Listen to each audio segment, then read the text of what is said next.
Creatures Alan Ritchson wanted more gore in Guy Ritchie's The Ministry of Ungentlemanly Warfare. Alan Ritchson, best known to us as the wonderfully affable actor who portrays the silent murderous refrigerator in Reacher, is taking on a new, grittier persona in Guy Ritchie's upcoming film, The Ministry of Ungentlemanly Warfare.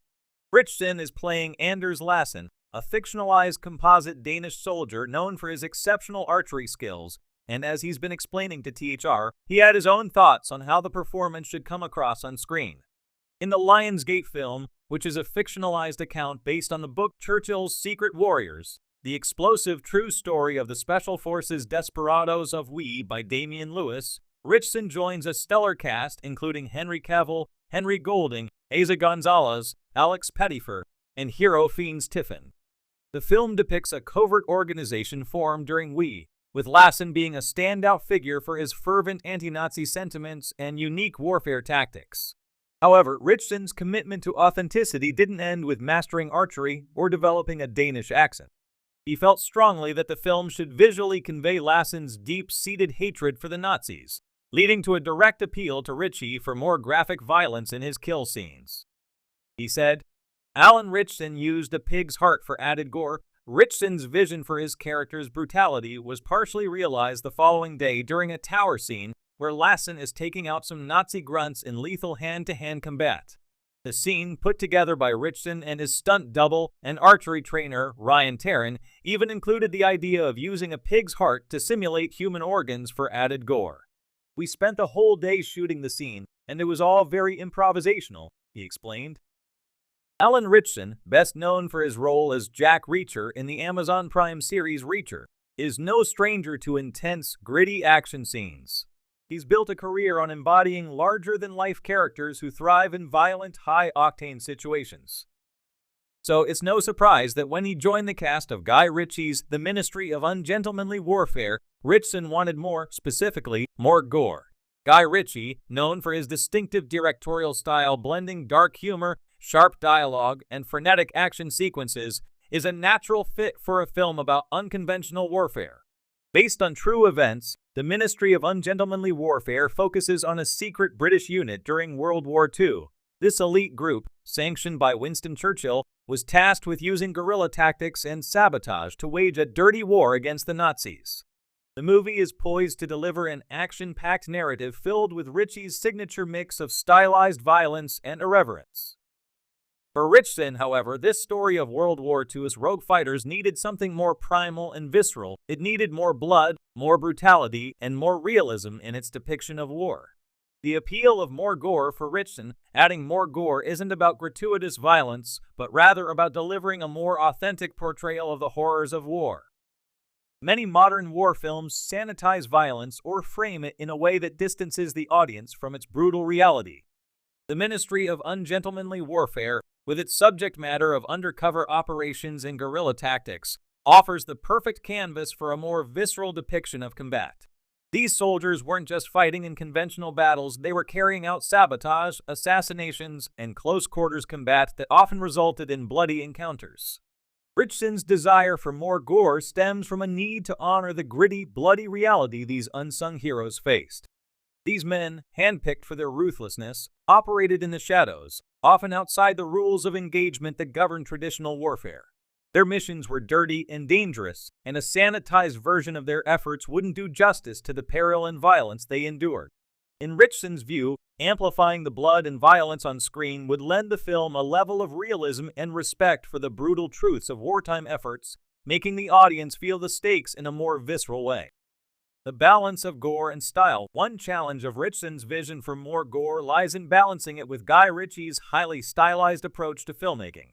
Ritchie is known for his fast-paced editing, dynamic camera movements, and often tongue-in-cheek approach to violence. His films frequently employ violence in a way that's more about spectacle than realism, creating scenes that are as entertaining as they are brutal. For example, in Snatch or The Man from U.N.C.L.E., Ritchie's action sequences are often choreographed to emphasize wit and style over gritty realism. The idea of introducing more blood and gore could potentially clash with this stylization. However, Ritchie has shown he can handle darker subject matter when necessary. His 2021 film Wrath of Man, starring Jason Statham, took a more serious and brooding approach to violence than some of his earlier works. In the Ministry of Ungentlemanly Warfare, the tension between realism and stylized action could create a unique visual and emotional experience. The heightened brutality Ritchson advocates for, combined with Ritchie's signature flair, could result in a film that is both harrowing and entertaining. A war movie that refuses to look away from the violence, but still revels in the cinematic power of that violence. Alan Ritchson's expertise in action, Ritchson's push for more gore also speaks to his background as an action star. Having portrayed tough, violent characters like Reacher, he understands the importance of grounding fight scenes in realism. In Reacher, Ritchson delivered bone-crunching fights that felt raw and real, often with a fair amount of blood spilled in the process. His approach to action is one of immersion. He wants the audience to feel the weight of every punch, the danger of every knife fight, and the stakes of life or death combat. In the Ministry of Ungentlemanly Warfare, Ritchson's character is likely to be involved in the kind of brutal, guerrilla-style combat that defined the covert missions of Churchill's secret unit. His push for more gore isn't just about shock value. It's about creating action scenes that feel as gritty and dangerous as the real thing. The men who fought in this unconventional unit weren't protected by the codes of war or the safety of distance. They were up close and personal with their enemies, and the violence they inflicted and suffered was unrelenting. Ritchson's experience with intense, grounded fight choreography makes him an advocate for a version of the film that doesn't shy away from the bloodier aspects of this warfare. The historical context of violence, the history behind the Ministry of Ungentlemanly Warfare, also supports Ritchson's call for more realism in the depiction of violence. Churchill's Ministry of Ungentlemanly Warfare was a forerunner to modern special forces, tasked with unconventional and often brutal missions to undermine Nazi operations.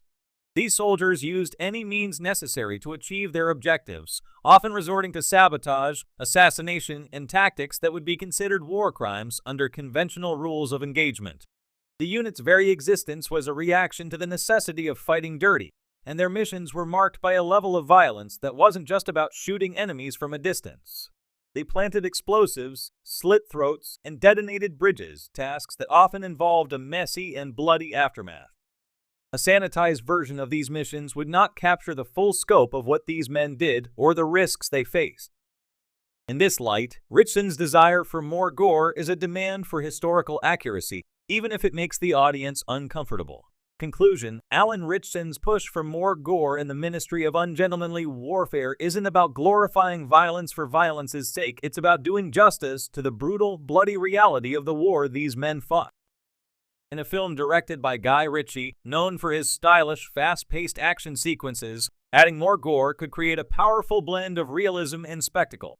Ritchson, with his background in grounded, intense action scenes, knows the impact that visceral, bloody violence can have on an audience, and his vision for this film speaks to a desire for authenticity. By embracing the gritty, harsh realities of this unconventional war, the Ministry of Ungentlemanly Warfare could offer a more honest and ultimately more impactful